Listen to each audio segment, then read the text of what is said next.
Hey, can you hear me now? I don't know if you actually heard me in the beginning. They'll tell me if you can't hear me, I guess.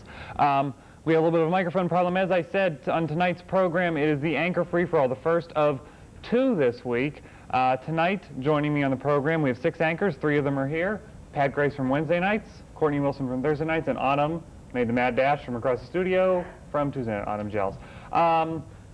Lots of interesting things to talk about. You saw the story on the news here about the 120 credits possibly going into effect at state system schools. We're going to talk about that.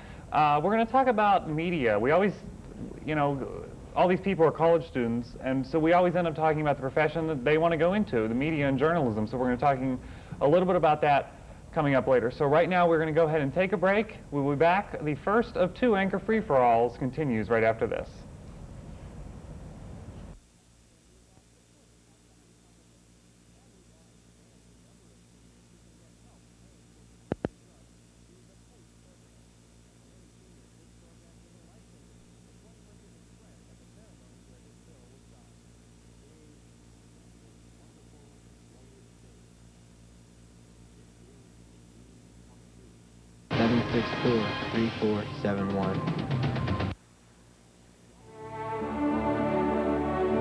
What is a hero? Are heroes born, or are they made? In after-school programs, your kids will uncover hidden strengths, discover they have the power to change their future, and find the hero inside themselves. Let us know you on after-school programs in your area. Call 1-800-USA-LEARN. After-school programs, helping kids find the hero within. This portion of the programming was made possible through a grant by the Captain Loomis Hotel and Restaurant. The Captain Loomis Hotel and Restaurant is located at 540 Main Street in Clarion and offers dining as well as a nightclub. The restaurant and nightclub are open 7 days a week for your convenience. Call the Captain Loomis Hotel and Restaurant, 226-8400.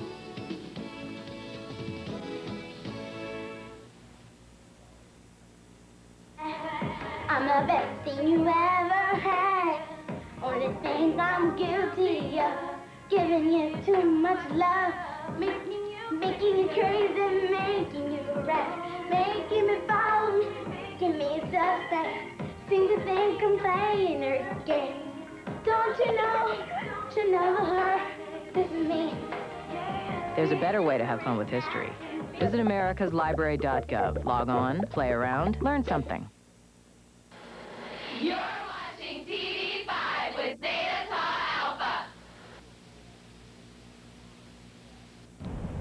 Welcome back to this Tuesday night edition of Feedback. We're counting down the number of feedback shows left. 4 left. This is number 4 to the end. Anchor Free-For-All tonight, Anchor Free-For-All Thursday, the big goodbye party next week, and then the final show a week from Thursday. But as we do always at the end of every semester, the Anchor Free-For-All. So we have half of our anchors here, Pat Grace representing Wednesday, Courtney Wilson representing Thursday, and Autumn Gels representing Tuesday nights. In this segment, I want to talk about something that generally affects students. So community people still watch because it could affect you, but to a lot of the students, in the last week or two, we heard about the state system saying that 128 credits may go to only 120 required. And earlier tonight, if you watched TV5 News, you saw our Kelly Esno did a story about the possible change. Let's go ahead and take a look back at that story right now, and then we're going to talk about it. May need fewer credits to graduate under a new policy adopted by the university's governing board. So how does this new policy affect Clarion University students? Well, it will affect Clarion in a variety of ways. But let me say at first blush, we're not quite sure if this is going to be mandated by the state system or if, in fact, this is going to be encouraged by the state system or recommended. It's hard to say, but This change was made at the request of the system's university presidents. But why is this policy being adopted now? what the attempt is to increase or facilitate the graduation rate of students. And currently, most programs are 128 hours. And that means that students have to average 16 hours a semester, which is sort of an odd number.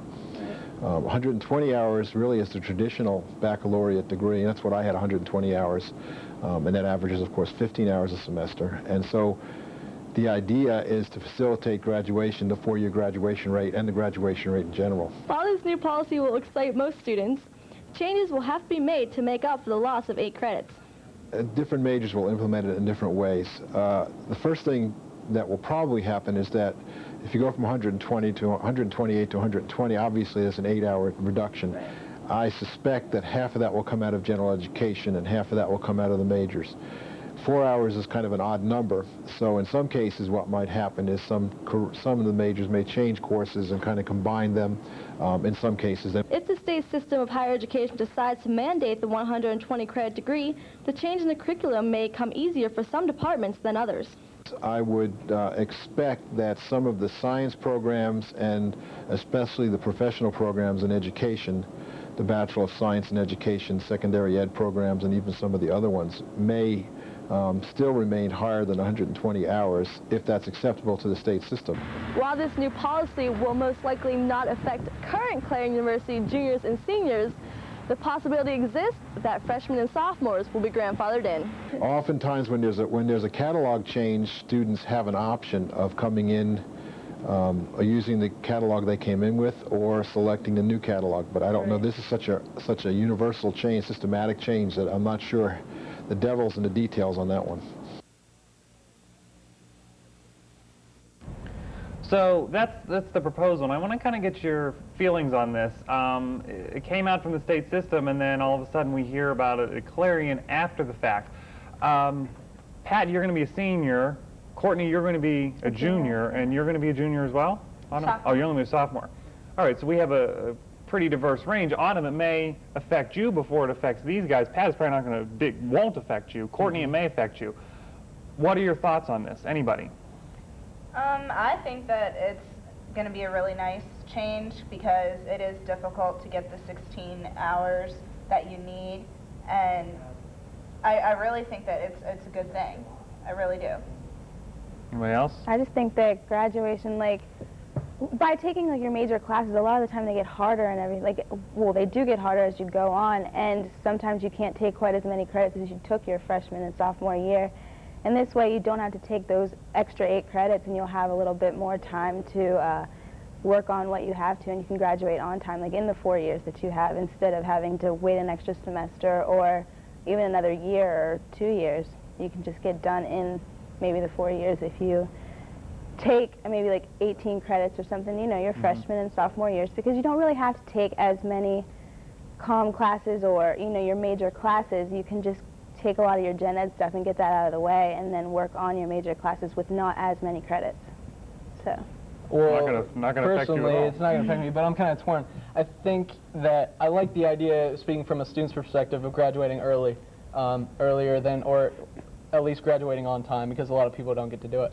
But on the other hand, I kind of feel like they're taking away some of the education that we could be getting, and people are graduating with less education than they would be with the 128. I mean, granted, it's only another 8 credits, but what 8 credits are they taking out that that person could be gaining knowledge in? Well, to build on that point, in the interview, the dean said something about how that this is designed, it's going to hopefully increase 4-year graduation rates, because if you look, the state legislator is always pushing for what are your graduation rates, and that's how they decide how good an academic institution is. I don't think that's right, because times have changed. 4-year education may have been good 25 years ago, but now there are so many other added pressures.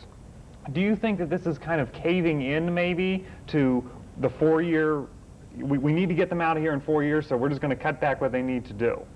Yeah, I do agree with that, definitely. I mean, I like the point that Pat made about they're taking away a lot of education that we could be getting. I mean, personally, I don't have a problem with not graduating on time because that just gives me more, like, a greater opportunity to be able to take extra classes or take those extra credits that may or may not be needed. And just the more education that you have, the better off you're going to be. So I do think that they're trying to push us out, like, right on the 4-year deadline, which maybe that's not a good thing. No one can really tell you exactly when to graduate. You can take as many classes as you want. You're paying for it. You can be in school as long as you want to. You can go until you're 65 years old if you really want to. I mean, you're paying for it. So if you want to take 128, you can, but if you just want to take the 120 and graduate in 4 years or however long it takes you to graduate, then you can just take the 120. They're just giving you a chance to do that. You don't have to graduate if you don't want to right away. You can just... To pick up on what you said, they talked about possibly that some courses would be combined together to take care of it. Do you think, as someone who has been here for 3 years now, that that might be something that's beneficial? Because sometimes I thought that we're trying to cram too much into the courses and there should be more courses as it is. Do you think that taking two and putting them as one is a viable option here? Well, I guess it depends upon what type of course you're teaching. I know, like, in some classes, I learn some of the same stuff that overlaps, and maybe those kind of classes, you know, you could put together or, you know, team teach, if you will. But I think that there's some courses that you need to take individually, and you get that information. You just can't combine them. So, I mean, I guess it just depends on the course and how general the topic is. Like, if you have a course, you have a course, COM 100, that's Introduction to Mass Media. And that's just like a general overview of the entire mass media, and there is a lot of information in that class, and maybe it overlaps, some of the information overlaps, so maybe you could combine it with some other course that applies that information that you use, and that way from the semester that you learn COM 100 Intro to Mass Media knowledge, you don't have to wait another semester and kind of forget a little bit of what you learned. You can apply it right there. Right.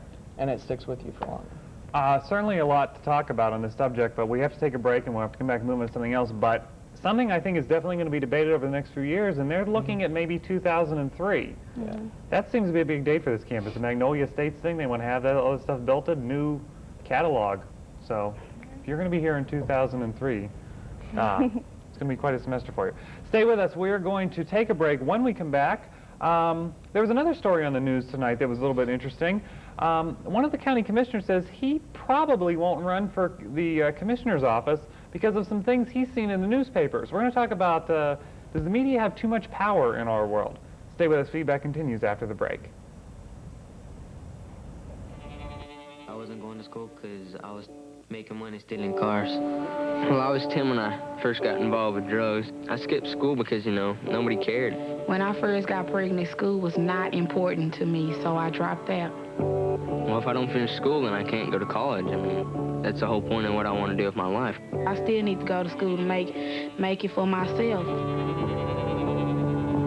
I think I'm happier now. I know I'm happier now. This portion of the programming was made possible through a grant by Fox's Pizza Den. Fox's Pizza Den is located on Old Route 66 in Clarion and offers all-day delivery. Phone 226-5555. That's 226-5555. Fox's Pizza Den is open 7 days a week for your convenience. Phone 226-5555. You know, we sing for millions of girls, but helping out in schools, that's the real deal, baby. I know our love can multiply. I'm the cute one, you know what I'm saying? Have you ever been backstage before? 'Cause you're the exit. I think you'll find that gravity is key in what I do. Once was one, but now we're two. I'm spinning out of control.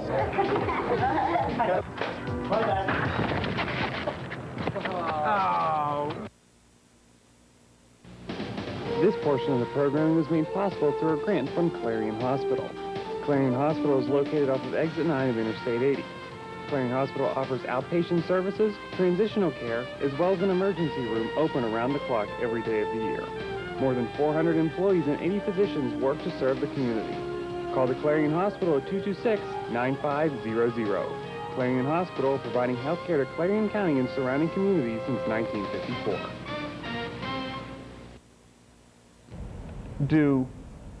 Welcome back to Feedback. It's Tuesday night. It's the first of 2 free-for-alls this week. Pat Grace from Thursday night. Of course, Courtney... No, you're from Wednesday night. Courtney Wilson, we should sit in that order. Courtney Wilson from Thursday night and Autumn Gels from Tuesday night. And we were just sitting here talking during the break. You may have seen the story on the news tonight. Current Clarion County Commissioner Butch Campbell said he's probably not going to run for re-election to the county commission. You may know that Campbell was appointed to the position when John Shropshire died last summer, actually. And he said he's probably not going to run because he doesn't need to put his family through seeing the editorials and the editorial cartoons in some of the local papers. This afternoon, I talked to Rodney Sherman, who's the editor of the Clarion News, and he didn't have any comment for me on what happened at the meeting this morning. He said that look for a response of some type in Thursday's Clarion News. So I don't want to specifically address this issue, but I do want to talk about the power of the media, because we're all students here in the communication department at Clarion University who obviously want to do something with the media, whether it's television, what we're doing now, or some other aspect. Are there times when the media can go too far because the pen is mightier than the sword? Do you think that's the case? And is that just one of the necessary evils that comes with having a free press? Well, I'd have to say 2 things. One, I do feel that sometimes the media does go too far. I mean, there's just some issues that the media kind of sticks their nose where it doesn't belong and makes things public that sometimes damage lives. Also, on the other hand, I do think that the media is somewhat controlled by what is put out there and what isn't put out there, because if you think about it, a lot of the big businesses and the government influence what the media has to say, because let's say in magazines, for instance, the advertising companies, they fund pretty much the magazines and what gets put in there, and a lot of the commercials and the advertising, it funds the TV shows and that, like, right. So they're kind of, if there's somebody that wants something said or doesn't want something said, the funding can kind of put their foot down and say, hey, we don't want this made known, or we do want this made known. I mean, that's just my personal outlook on it. But would you rather not have a free press? Oh, no, I definitely, freedom of press is, I mean, because the media sticks their nose where it doesn't belong a lot of the times, but also sometimes there's things that people really need to know that are made known through the media and through the press, and if it wasn't for free press and freedom of speech, then we may never know some of the things that we do. Right. I think they have the right to say whatever they want, and if it's untrue about the person, then that person knows that it's not true about them, and they should just kind of let it go and talk about it later, you know, like go live on TV or go to that place and talk to them about it and tell them, you know, to fix what they said, make a correction in it. I just think they have the right to say whatever they want to, and people just shouldn't get all upset about stuff. If someone says something about me, I'm not going to worry about it, because if I know it's not true, then it's not true. Would you let the media alter your life? Yeah, why not? You would? Yeah. Okay. That's open and honest. Well, I don't know. I guess you're dealing with like an ethical question of depending on your values and the way you believe, is it too far, is it not too far? And you have to look at maybe, is the person in the news, is he a public figure, he or she a public figure, and are they in the news a lot anyways, not necessarily with bad things or negative comments or editorials about that person, but if you are that type of person, you have to realize that regardless of if it's not in your contract, but it comes with the job anyways, regardless. So you kind of have to be prepared for that when you go in. Right. That's a good point. Media's role in general, and after September 11th, and there I said it, Pat was saying, well, September 11th making the show, probably a little bit. After September 11th, I remember reading an article, and it was probably about September 13th, and someone was saying, wow, television has finally returned to the glory of it where it was. Television news, that is, because for a while television news was, you know, the sweeps type stories were leading. Robert Blake led the news on local stations across the country last week, or when was it? You know, whatever. Yeah. Should that be the lead? I mean, when you have something going on important locally or something like that, the media are these terribly powerful agenda setters. Do you buy into the fact that the American people let them be the agenda setters as much as someone have us believe? Because, you know, as an example, is media promotes violence, so that's why kids are violent, because the media is promoting an agenda. Merely an example, but do the media really set that big of an agenda? Are they that powerful? I don't know. I think it can go either way. I mean, in some instances, the media does have a lot of power. I mean, the media is very influential over what we do and don't know as a nation and as a society. I mean, the media makes us very aware of what is and isn't going on. And in that way, it's very influential. But as far as, like, the example that you gave about the media promoting violence or anything of that sort, I mean, I think that stays within the family. Like, a family determines what does and does influence a child as far as their actions go. But I mean, just as far as being made aware of what's going on, then the media is very influential. I think people have a mind of their own, and if they can't distinguish between, you know, like the media is not saying because this happened you should go do it. Right. People know the difference between what's right and what's wrong, and if they take it as the media saying, well, because we're promoting it, you know, it should be done.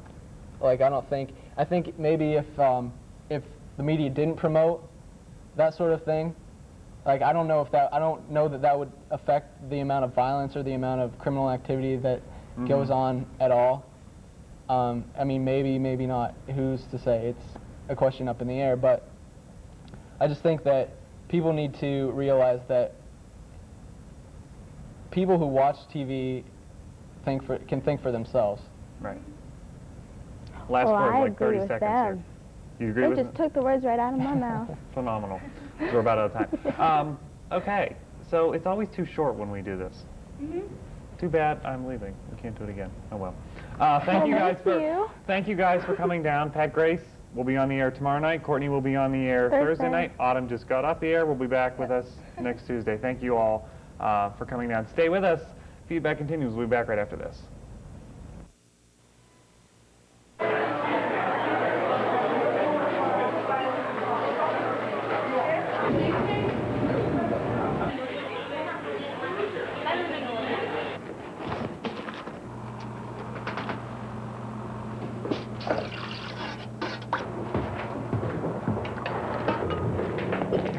I don't want to eat. Come on, just one bite. I don't like it.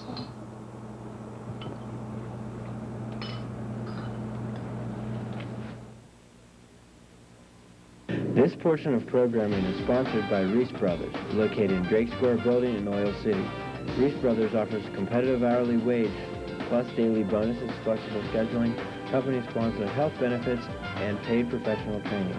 Call today at 1-800-365-3500, extension 684, or 677-9236 for your personal interview, or stop by and visit the Drake Square Building. Reese Brothers, where integrity and technology connect. Hear the one about the rabbi and the reverend who like to party? A community coalition got them together with local restaurant owners. Now they host drug-free kids' parties. These guys know how to party. It's just one example of what community coalitions can do. But it's not the only way to keep kids away from drugs. Visit helpyourcommunity.org to find out what your group can do. Because you get more when you get together. Wardrobe for some TV5 News staff provided by Fashion Bugs located in the Clarion Mall. Whether you're looking for junior trendy or fashion for women, they have it all with many different styles. Fashion Bug also offers a wide selection of accessories. Fashion Bug is located in the Clarion Mall, just off exit 62 off Interstate 80. Open Monday through Saturday, 10 a.m. till 9 p.m., and Sunday from noon till 5. Welcome back. Pat has asked me to make a clarification. Every time the Fashion Bug ad is on, he is in it. Pat does not shop at Fashion Bug. Jackie does. Did I hit all the female anchors? Susan does. Pat does not. He just happens to be in the ad. Let's make that clear for everyone at home to save Pat's reputation. Once again, thanks to Pat Grace, Courtney Wilson, Autumn Gels for joining us. It was fun, as it always is. And then there were only three more feedbacks left. Thursday night, Kelly Esno, Jackie Nealon, and Susan Honorad will be here doing another free-for-all. Next Tuesday night, the feedback farewell wrap party. That should be lots of fun. And then a week from Thursday, the final ever feedback, where we're going to look back at some old feedback clips. We'll see you. Have a good week. Tune in tomorrow night at 7.